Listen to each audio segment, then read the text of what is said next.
आज मराठवाडा आणि पश्चिम महाराष्ट्रातला काही भाग म्हणजे सोलापूर आणि बघा बऱ्याच ठिकाणी विदर्भामध्ये काही जिल्हे ज्या जिल्ह्यामध्ये कधी दुष्काळच असायचा, पाऊसच मिळायचा नाही, अशा परिस्थितीमध्ये असताना देखील ढगफुटी झाली म्हणा किंवा अकस्मात हे संकट आलं म्हणा, ह्या दृष्टिकोनातून हे सगळे तालुके आज पाणीमय झालेले आहेत। एवढं पाणी आहे की शेतामध्ये तर पाणी आहेच आहे, पण प्रत्येकाच्या घरामध्ये छातीएवढं पाणी, कमरेएवढं पाणी, प्रत्येकाच्या घरात पाणी आहे। आज जर ती परिस्थिती बघितली तर खूप भयानक आहे। काय जनावरं वाचवता येईल तेवढी प्रशासनानं वाचवली, काही लोक अडकलेले होते त्यांना आर्मी आणून त्यांना बाकीच्या महाराष्ट्राचे पोलीस असतील, बाकी सगळे स्वयंसेवक असतील, काय सगळ्यांनी वाचवायचा प्रयत्न केला, पण त्यामध्ये पण काय मृत्युमुखी लोक पडले, जनावर पण काय वाहून गेली। परवा रात्री मी टी व्हीवर बातम्या बघत असताना मुंबईत होतो आणि जे प्रसंग मी बघत होतो त्यामुळं मनाला हेलकाव देणारं असे ते प्रसंग होते, डोळ्यातून पाणी यायचं झालं। त्याचवेळी मी निर्णय केला की आपण काय हा पूर थांबवू शकत नाही, काय करू शकणार, पण आपल्यामधून त्यातून थोडीशी मदत जाणं ही आपली काळाची गरज आहे। मी त्याच रात्री 11 वाजता मी 10 लाखाचा चेक लिहिला आणि सकाळी देवेंद्र भवनच्या बंगल्यावर जाऊन आम्ही तो सुपूर्द केला की आमची ही मदत। त्याचवेळी मी सांगितलं होतं की आता आम्ही गावी गेल्यानंतर निश्चितच आम्ही लोकांना तिथं जरुरी काय आहे ते पाठवण्याची व्यवस्था आम्ही ताबडतोब करू। तातडीची बैठक आज आम्ही बोलवली कार्यकर्त्याची।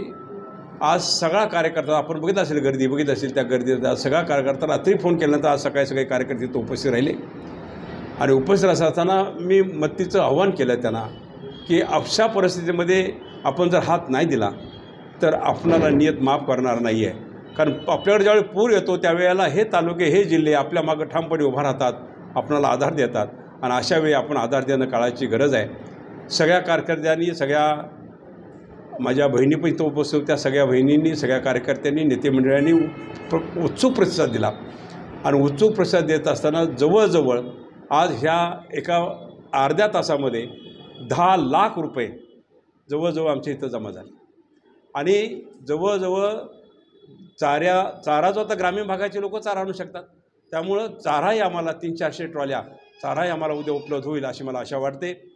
त्यातूनही काय कमी पडत असेल तर निश्चितच शहराचे लोक आपल्याला मदत करतील, त्या माध्यमातून आम्ही परचेस करू आणि परचेस करून आम्ही उद्या संध्याकाळपर्यंत आम्ही ह्या गाड्या, ट्रक्स आम्ही सगळे भरून, धान्याचे ट्रक्स आणि चाऱ्याचे ट्रक्स आम्ही हे सोलापूरला रवाना करत असतो, रवाना करू।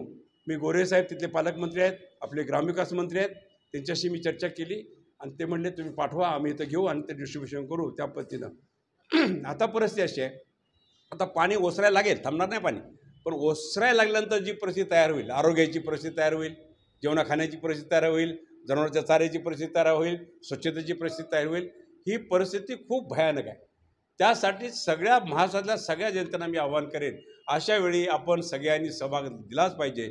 ज्याला शारीरिक देता येत नाही त्यांनी आर्थिक द्या, मानसिक द्या, पण आपल्या बंधुत्व, आपल्या माता बहिणींना, आपल्या सगळ्या तिथं लोकांना आपण आधार देणं ही काळाची गरज आहे।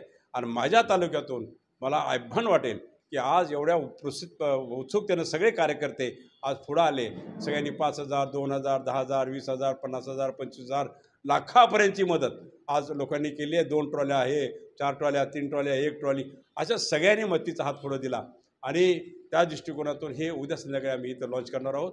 त्या दृष्टिकोनातून एका पूरग्रस्तांना, माता बहिणींना, मुलाबाळांना ही मदत तिथं पोचेल, हे तिथले मंत्री दक्षता घेतील, आपले गोरेसाहेब ग्रामविकास मंत्री। त्या दृष्टिकोनात आम्ही प्लॅन केला, डिझाईन केलं आणि निश्चितच आज दुपारपासून कलेक्शन चालू होईल। मी एक आव्हान करतो सांगली जिल्ह्यातल्या सगळ्या या भागातील सामाजिक संस्था असतील, त्यामध्ये दानशूर व्यक्ती असतील, संघटना असतील, उद्योगपती असतील, यांनी ह्या अपघाती आपत्तीला आपण सगळ्यांनी सरळ हातानं आपण त्यांना मदत करावी, एवढीच मी आव्हान करतो, विनंती करतो आणि अपेक्षा धरतो। धन्यवाद।